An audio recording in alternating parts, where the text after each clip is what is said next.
الحمد للہ رب العالمین والصلاة والسلام علی سید الانبیاء والمرسلین اما بعد۔ عوام الناس میں یہ مشہور ہے کہ نبی کریم صلی اللہ علیہ وسلم 27 رجب کی رات کو معراج پر تشریف لے گئے، اس لیے لوگ اس رات کو شب معراج کا نام دیتے ہیں اور اپنے گمان کے مطابق اس رات جشن وغیرہ کا سماں پیدا کر کے آپ علیہ الصلاۃ والسلام کے معراج پر جانے کی خوشی مناتے ہیں۔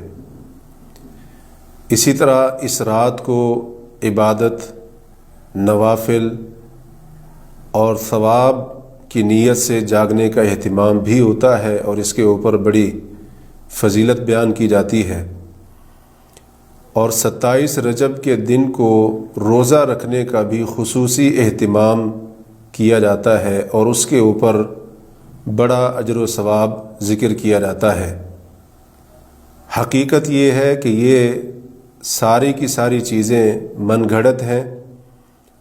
دین کے ساتھ ان کا کوئی تعلق نہیں ہے، یہ کام بدعت ہیں اور رسول کریم صلی اللہ علیہ وسلم کی سنت سے اس کا کوئی ثبوت نہیں ملتا ہے۔ سب سے پہلی بات تو یہ ہے کہ نبی کریم صلی اللہ علیہ وسلم معراج پر کب گئے،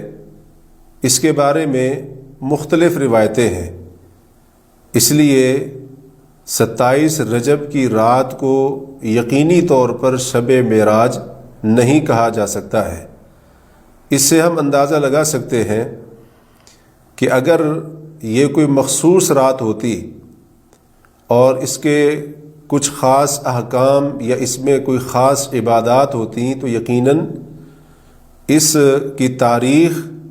اور مہینے کو یاد رکھنے کا خوب اہتمام کیا جاتا۔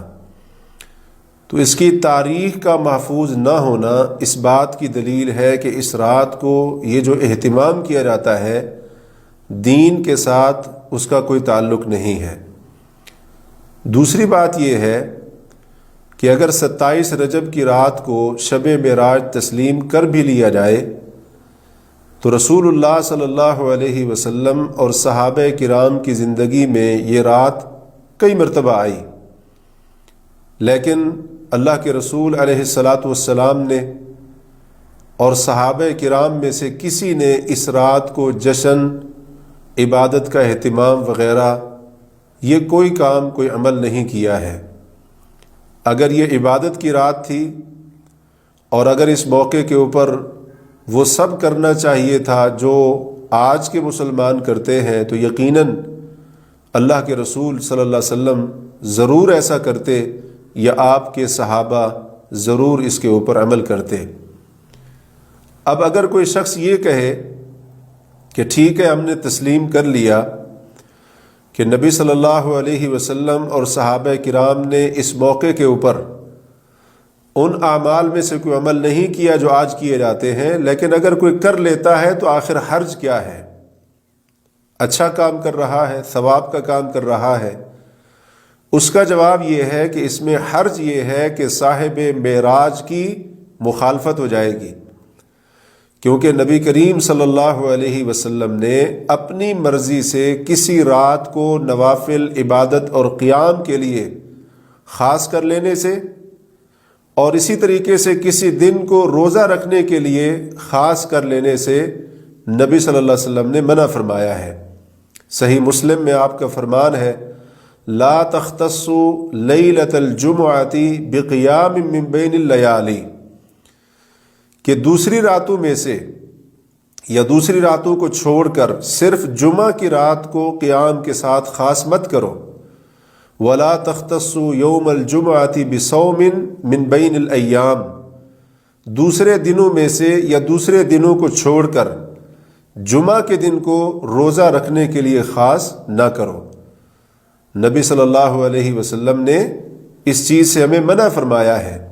اس لیے اگر ہم 27 رجب کی رات کو اپنی مرضی سے عبادت کے لیے خاص کر دیں گے اور اس رات کو جاگنے کا اہتمام، نوافل پڑھنے کی فضیلت بیان کریں گے تو ہم اللہ کے رسول صلی اللہ علیہ وسلم کی مخالفت کریں گے۔